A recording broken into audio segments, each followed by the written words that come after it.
Women and men of the 515 AMAL, it has been an outstanding first week. A couple items to talk to you about this week in a short video. The first one is our current COVID-19 posture and our transition between the phases. And the second one's our nation's ongoing conversation about race and racial disparity and equal opportunity. And in particular, our responsibility as a military, as I kind of discussed in the change of command speech. That presentation is still on Facebook if you haven't had a chance to see it. And I get kind of into the portions of what we're looking forward to for the AMAL in the future for the 515th around the last 7 to 10 minutes. So with regard to COVID-19, some general ideas that I've been discussing with your leadership. The first one is just our simple need to be able to conduct our mission at a wartime readiness level in a COVID-19 posture.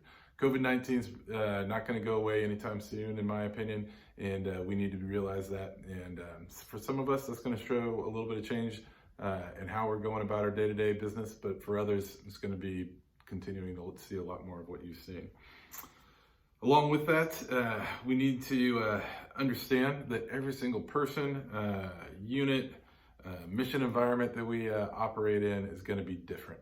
And as such, I don't in any way expect any of the two plans to look exactly the same. With that said, though, that doesn't mean that we shouldn't be learning from each other. So if there's a best practice at one location, that doesn't mean that we can't take that best practice and use it at another location. But there is no requirement that everybody do this the exact same way. Along with that, the last thing I got for you on COVID-19 is there's some really, really good work out there that's already been done, such as the CSAF's op board and the return to work capacity guidelines. And I'm going to recommend that you take a chance to get at those and review them and make sure you understand what's in them, just because they'll help you to have a better idea of where we're going. So get after it and continue to do good work in that area. With regard to our national ongoing discussion regarding racial disparity, equal opportunity, a couple of thoughts that I'm also discussing with your leadership. The first one is just to understand this is a significant event. And just like any other significant event that happens, whether it be a hurricane or wildfires or something like that, we need to be looking out for each other. I will tell you, when I was deployed to Afghanistan and there were the wildfires in Colorado Springs, there were people checking up on me and saying, hey, we know your family's back there. We know they're dealing with this. Are you doing okay? Are you ready to go get at the mission today? And that's important. And when we're talking to each other and taking care of each other, we need to realize that many of us also have families back in the States right now who are affected by this. So be having those conversations with each other. Another one is, it's important that we realize what makes us great as an Air Force is that we are a cross-section of society. And as such, it is perfectly fine to acknowledge that as a military and an Air Force, we have done some amazing things in the areas of racial disparity and equal opportunity. And we totally respect the work that's been done before us. But as long as we are a cross-section of society, there's always going to be work that we need to do because our nation has work that it needs to do. As such, this will never be a one and done sort of scenario. This is something that we're always going to have to continue to work on until our nation no longer has to work on it. It's also important that we take a little bit of time to learn about each other at all levels. This is not just supervisors learning about subordinates. This is about coworkers learning about each other.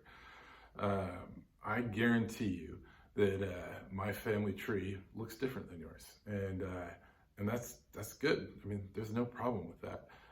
But it's also important that we respect each other's perspectives, because odds are my family tree also doesn't look the way that you think it looks. And unless you guys take the time to get to know each other, you're never going to know that about each other's backgrounds.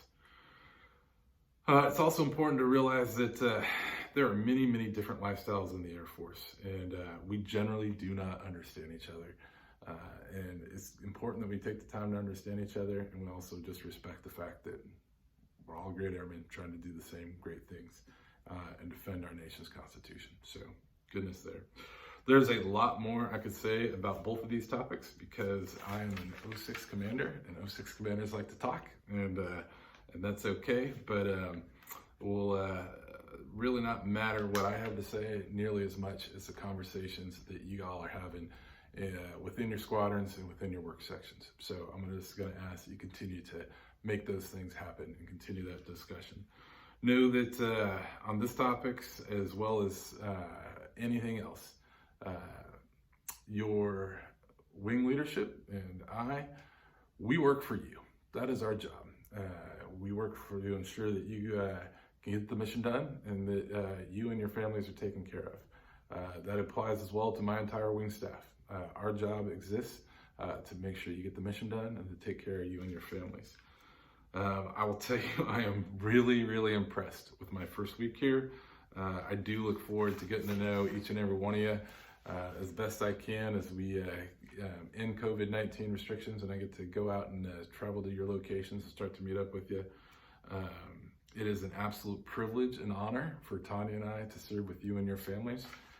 So I'll just end with this saying, wash your hands, stay healthy, take care of each other.